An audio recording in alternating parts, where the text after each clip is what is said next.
Hey, bonjour tout le monde, j'espère que vous allez bien. Bienvenue dans une nouvelle vidéo dédiée à la playlist Prometheus. Et on va pas s'intéresser à Prometheus notamment aujourd'hui, on va s'intéresser pour quelques vidéos à Thanos, donc le back-end, un des back-ends possibles pour Prometheus. Alors, on va aborder aujourd'hui plutôt la partie un petit peu théorique et à comprendre. Thanos est un élément un petit peu complexe et du coup il y a pas mal de petits services à connaître. On en fera ensuite le déploiement via Kubernetes, donc ça sera un moyen, on va dire, un peu plus simplifié pour pouvoir le déployer, et puis peut-être qu'on le fera ensuite sous forme de Docker Compose et également en mode manuel. Alors, pour commencer, donc du coup, donc on a un site Thanos qui existe, on a un dépôt GitHub pour Thanos également qui existe. Pourquoi du coup se pencher vers Thanos alors qu'on a un Prometheus? Alors on avait déjà abordé cette question avec plusieurs vidéos dédiées à Victoria Matrix. Le concept est exactement le même, la fonctionnalité n'est pas tout à fait la même chose. Là, dans notre cas de figure, de toute façon, ce qu'on veut, c'est traiter à peu près la même problématique que l'on rencontrait et qu'on avait décrite pour Prometheus avec Victoria Matrix. C'est-à-dire que, d'une part, Prometheus n'est pas fait pour un stockage longue durée, il est plutôt fait pour un stockage courte durée. Si vous regardez la configuration par défaut, je crois que c'est 15 jours par défaut qui est conservé simplement. Par ailleurs, Prometheus a plutôt une capacité aussi à consommer un peu de ressources, même si tout est fait pour minimiser cette consommation de ressources, notamment avec des outils de compression tels que le double delta, etc. Mais néanmoins, ça reste pas le meilleur outil pour stocker sur de la longue durée un gros volume de métriques. Donc ça, c'est une première problématique. Deuxième problématique, c'est que Prometheus ne permet pas de faire de la haute disponibilité, puisqu'il ne dispose pas de partitionnement, de sharding, comme on retrouve dans d'autres bases de données. On ne peut pas distribuer la donnée sur un ensemble de serveurs ou un ensemble de pods si on est dans Kubernetes. Donc ça, on ne peut pas le faire. Donc le seul moyen qui est à notre disponibilité, donc ça on le reverra, pour faire un semblant de haute disponibilité, c'est tout simplement d'avoir deux instances de Prometheus qui scrapent les mêmes données. Ce qui implique une autre problématique qu'on verra qui est résolue notamment par Thanos, c'est qu'on va dupliquer la donnée. C'est-à-dire qu'on va avoir deux Prometheus qui vont scraper exactement la même métrique et qui vont envoyer la même donnée dans leur back-end. En l'occurrence, nous, ce sera Thanos. Thanos dispose de capacités pour dédupliquer la donnée, ce qui est quand même un atout assez majeur dans notre cas de figure. Néanmoins, ça ne règle pas complètement la problématique de haute disponibilité, c'est pour ça qu'on ne peut pas parler de haute disponibilité non plus. Par ailleurs, donc Prometheus fournit un moyen qui permettrait de faire, d'essayer en tout cas de corriger ces erreurs qui sont ce stockage de courte durée, c'est la possibilité de fédération. On pourrait se dire, comme on a déjà vu les fédérations précédemment dans les vidéos, d'avoir plusieurs niveaux de Prometheus, avec un Prometheus par an qui scraperait, qui récupérait que certaines métriques du Prometheus et des Prometheus, on va dire, enfants. Éventuellement, il pourrait récupérer des recording rules pour faire en sorte de récupérer des données plus légères, telles qu'on l'a vu précédemment dans une précédente vidéo. Néanmoins, ça rendrait les choses quand même au moins aussi complexes qu'avec Thanos, et ça ne résolverait pas le problème final, qui est la consommation de ressources, qui resterait quand même malgré tout une problématique à un moment donné. Donc voilà, c'est ces deux axes qui sont très importants. L'autre élément qui est important, c'est quand on a une infrastructure qui est un petit peu étendue, on va se retrouver par exemple avec de l'EKS, du GKE, du on-premise, etc. Donc on va se retrouver avec des Prometheus qu'on va avoir un petit peu à droite à gauche, puisque le but, c'est pas forcément d'avoir un Prometheus qui va aller chercher la donnée, on va dire loin entre guillemets, c'est-à-dire repasser par des tunnels IPsec, etc. Donc le but, c'est d'avoir des Prometheus qui vont être disséminés sur chaque infrastructure, comme on avait un petit peu abordé cette question-là au moment des fédérations. Donc l'idée, c'est d'essayer d'avoir des Prometheus au plus près un petit peu des éléments que l'on va scraper. Sauf que cette problématique-là fait que des Prometheus sont isolés les uns des autres, et donc on a besoin de centralisation de l'ensemble de ces Prometheus, c'est-à-dire vraiment de les regrouper dans un point de stockage et avoir un seul point unique d'entrée quand on veut faire des requêtes sur notre infrastructure. Si on a 10, 12, voire beaucoup plus de Prometheus, nous ce qu'on veut c'est passer une requête à un seul endroit et faire en sorte que l'outil fasse une couche d'abstraction pour pouvoir collecter les informations là où il peut les collecter pour répondre de la meilleure manière à la requête et le plus rapidement possible. Donc voilà, donc cette solution qui permet un petit peu de mitiger, de régler en tout cas de la meilleure des manières l'ensemble de ces problématiques. Parmi ces solutions, on a Thanos, il existe d'autres solutions comme Victoria Metrics ou encore Cortex. Alors Thanos, on a des schémas qui sont intéressants, on va les reprendre.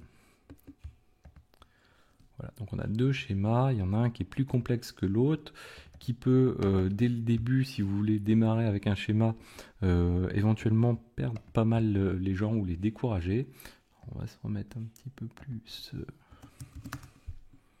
Voilà, je ne peux pas zoomer plus. Bon. Hop, voilà, on va le faire comme ceci. Donc ça, c'est le schéma plus complexe. C'est pas forcément la meilleure porte d'entrée dans Thanos. La meilleure porte d'entrée, je trouve, c'est ce schéma-ci. Donc là, je vous avais les liens pour les deux schémas qui reprend le fonctionnement un petit peu global. On va décrire un petit peu l'ensemble de ces services, ou en tout cas les principaux auxquels on aura affaire. Donc, on a... Premier service, on a le Thanos Sidecar. Donc lui, son concept, il est très simple. Et là, tout ce qu'on va aborder, tous ces services sont séparables les uns des autres. C'est-à-dire qu'on peut, dans Kubernetes, ce sera des pods séparés, grosso modo, qui feront tourner les choses.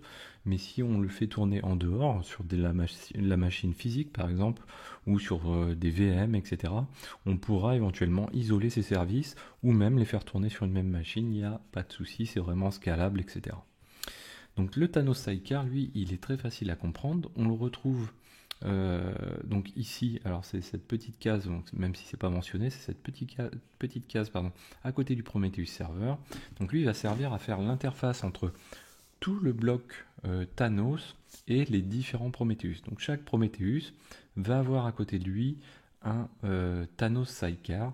Donc soit, comme je vous le disais, installé de manière, on va dire, un petit peu plus legacy, soit sous forme de container, notamment avec les pods, vous le devinez. Avec les pods, on va pouvoir très facilement mettre un sidecar à notre Prometheus. Donc c'est vraiment très très pratique dans Kubernetes. On le retrouve également ici, dans ce bloc-ci, vous voyez. Donc on a le Prometheus qui est ici, et notre Thanos Sidecar qui va venir poser une couche au-dessus de notre Prometheus pour pouvoir interfacer finalement notre Prometheus avec l'ensemble de l'architecture Thanos. Alors ce qui est important à retenir, c'est que lui, il est connecté à un espace de stockage. Et avec Thanos, l'espace de stockage, c'est du stockage objet, donc assimilable S3, compatible S3. Nous, on utilisera du Minio, comme ça va être un moyen de pouvoir utiliser un simple NFS, je dirais un peu bête et méchant, que j'utilise régulièrement dans le cluster Autocube. Si vous avez suivi un petit peu les dernières vidéos, si vous avez suivi également la playlist qui permet de mettre en place ce cluster Autocube, et puis je vous repartagerai le lien à l'occasion. Donc qu'est-ce que l'on vient faire en fait? Qu'est-ce que vient faire le Thanos Sidecar? Il vient poser un outil spécifique qui s'appelle le Store API. Et le Store API, donc c'est du gRPC, comme protocole d'échange.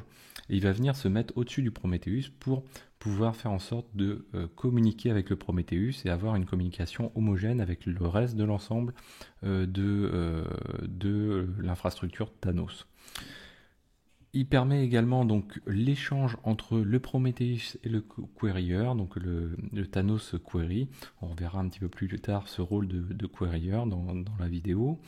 Il va permettre également donc à fréquence régulière, autour de 2 heures, de pouvoir récupérer, envoyer les informations dans cet object storage pour pouvoir stocker l'information. Cela signifie quoi? Ça veut dire que si on perd un Prometheus, potentiellement on peut perdre 2 heures de données. C'est pour ça que je vous disais qu'on n'est pas sur de la vraie haute disponibilité. Alors quand on regarde la documentation de Thanos, dans les recommandations, ce qui est mentionné, c'est que donc le but bien sûr d'une telle infrastructure, ça va être de réduire le temps de rétention de nos Prometheus. On peut réduire jusqu'à 2 heures nos Prometheus. Grosso modo, dans les recommandations de Thanos, c'est de tripler la durée, on va dire, minimum de fréquence, on va dire, de synchronisation entre le Thanos Sidecar et le storage S3. Et donc du coup, comme on a une fréquence qui est de l'ordre de 2 heures, ça ferait porter à 6 heures le temps de rétention des Prometheus de manière à avoir une marge de sécurité. Donc le risque de perte porte sur ces 2 heures. Donc il y a aussi des moyens donc, pour éviter cette problématique de haute disponibilité, c'est-à-dire que comme je vous disais, si on perd un Prometheus, on perd potentiellement 2 heures. Sauf que, comme je vous disais au tout début de la vidéo, si on fait en sorte d'avoir 2 Prometheus qui tournent, potentiellement on peut en perdre un, pendant ce temps-là le second tourne, et comme on a un système qui permet de dédupliquer la donnée au niveau de Thanos, ça fait en sorte que lorsqu'on a 2 réplicas, ou 3 ou 4, Thanos va être en mesure de répondre sans dupliquer la donnée. Et puis par contre, si on perd un Prometheus et qu'il nous en reste un second, là encore, on a toujours notre donnée qui reste valable. Donc c'est un moyen de pallier à ce manque de haute disponibilité. Le second moyen mais qui n'est pas forcément recommandé par Thanos, c'est de passer par la fonction de Remote Write de Prometheus, qui est utilisée par ailleurs dans Victoria Matrix notamment. Quand on veut interfacer avec Victoria Matrix, tel qu'on l'a vu précédemment, c'est d'utiliser le service Thanos Receiver, qui lui va recevoir des informations de Prometheus pour pouvoir les écrire, avec une fréquence qui est un petit peu plus convenable. Alors le sidecar, lui, permet aussi d'avoir, comme dans Prometheus, comme on l'a vu lors des vidéos précédentes, Prometheus, donc le Prometheus opérateur dispose d'un reloader, donc c'est-à-dire que dès qu'on fait évoluer la conf du Prometheus, le Prometheus lui-même est reloadé et donc on n'a rien à faire. Exactement le même principe existe pour le Thanos Sidecar. Dès lors que la configuration du Prometheus évolue, le Thanos Sidecar, lui, peut être reloadé. Alors ensuite, un autre élément qui est important, le Thanos Store ou le Store Gateway. Donc là, c'est un élément qui est fondamental, qu'on va retrouver alors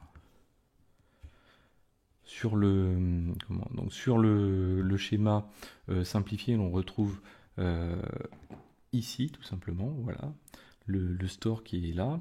Et en fait, le store, on le voit mieux sur ce schéma-là, dispose donc le Store Gateway qui est ici, joue un rôle, alors on ne le voit pas forcément avec toutes les flèches qui se chevauchent, mais il joue un rôle important d'interface, comme son nom l'indique, c'est une gateway, en gros avec tous les éléments de Thanos. Dès lors qu'on a besoin d'attaquer les informations de l'object storage, on va passer par la Store Gateway, hormis lorsqu'on interroge les informations disponibles par le Thanos Sidecar, notamment via les Prometheus, etc.